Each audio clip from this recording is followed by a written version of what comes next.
നമസ്കാരം, സമഗ്രയിലേക്ക് സ്വാഗതം. കൂത്തുപറമ്പ് നഗരത്തിലെ 3 കടകളിൽ കനത്ത മഴയിൽ വെള്ളം കയറി.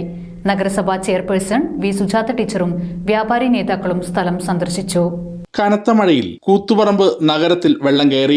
മാർക്കറ്റ് പരിസരത്തെ പെട്രോൾ പമ്പിന് സമീപമുള്ള 3 കടകളിലാണ് വെള്ളം കയറിയത്. ക്ലീൻ ക്യാപിറ്റൽ, ഹരിശ്രീ ലോട്ടറി സ്റ്റാൾ, മൊബൈൽ ഷോപ്പ് എന്നിവിടങ്ങളിലാണ് വെള്ളം കയറിയത്. കൂത്തുപറമ്പ് നഗരസഭാ ചെയർപേഴ്സൺ വി സുജാത ടീച്ചർ, നഗരസഭാ കൗൺസിലർമാർ, നഗരസഭാ ഉദ്യോഗസ്ഥർ, ആരോഗ്യ വിഭാഗം പ്രവർത്തകർ, വ്യാപാരി വ്യവസായി ഏകോപന സമിതി മേഖലാ പ്രസിഡന്റ് വി ഹരീന്ദ്രൻ, മേഖലാ ജനറൽ സെക്രട്ടറി രാഘവൻ, ജില്ലാ secretary Pokuhaji, unit general secretary NP Prakashan, unit treasurer AT Abdul Azeez Ponkottaram തുടങ്ങിയവർ സ്ഥലം സന്ദർശിച്ചു.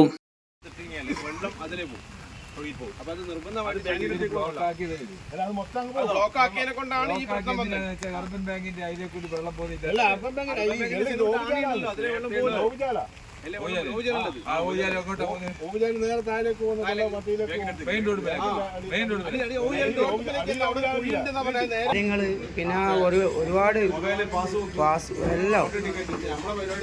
ഒരുപാട് ലോട്ടറി ടിക്കറ്റ് എല്ലാം നശിച്ചു.